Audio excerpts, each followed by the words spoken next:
Pinapahayag 7 ka estudyante sang Cayos National High School sa Banwasang Dumangas ginaalegar liwat nga ginposes. Ini ang gitutukan ni Kim Salinas.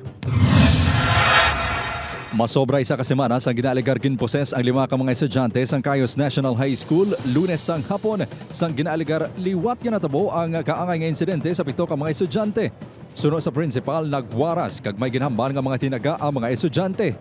Makasilingkit man ako nga possession siya. Because do hindi normal ba lang yung hudag. Nagasagad siya kawaras. Sometimes ang words nga ginater mo na nga ginuba nyo ang amon balay, ang man na siya gyapon. Bangod sini nagkakahangawa na ang presidente sang Parents Teachers Association sa Bulutuan sa sitwasyon sa mga estudyante. Kasi nga kahangawa gid kami no kay siyempre ang amon kabataan basi once na isama sina sa mga maging biktima sina sa mga bad spirit ng inang hindi man nato ma-explain kung ano gid ina no ato nakita. Magahiwat sang General Assembly meeting ang PTA sa Biyernes agud istoryahan ang makapamaayo sa ila kabataan. Samtang ang mga ginaalegar ginposes ang ginpaidaloman ay sa modular learning, magluwasan ni himo na nga spiritual intervention sa Bulutuan, ipaidaloman ang mga ini sa guidance counseling. Ginpatawag to ang mga ginikanan kag gin-inform sila nga dapat i-counseling ni namo ng kabataan dalo namo sa DSWD. Base naman sa pagpangusisa sang Dumangas MHO, ginalantaw nga posible may psychiatric problem sa mga estudyante.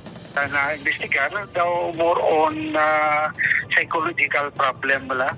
Kaya nga ibang galing ng mga patients ko no, nga may ara na nga advice nga nakapalo up na sa mga psychiatric doktor. Plano naman sang MSWDO nga maghimo sang psychosocial intervention sa mga pamatanon kung matapos naman ang ilakaw galingon nga investigasyon. Una best is the mental health awareness and responsible parenthood for the parents sang mga affected nga mga children. Una nga ginpahayag sang isa ka exorcist priest nga vulnerable ang mga kabataan sa kaangay nga hitabo. Makabig naman nga mass hysteria suno sa isa ka psychiatrist ang paglain sa atwasyon sang pila ka mga tao bangod hindi makontrol ang emosyon kag hindi mahandle ang stress kaakig ukon kahadlok. Upod kay Romel Porquia, Kim Salinas, One Western Visayas.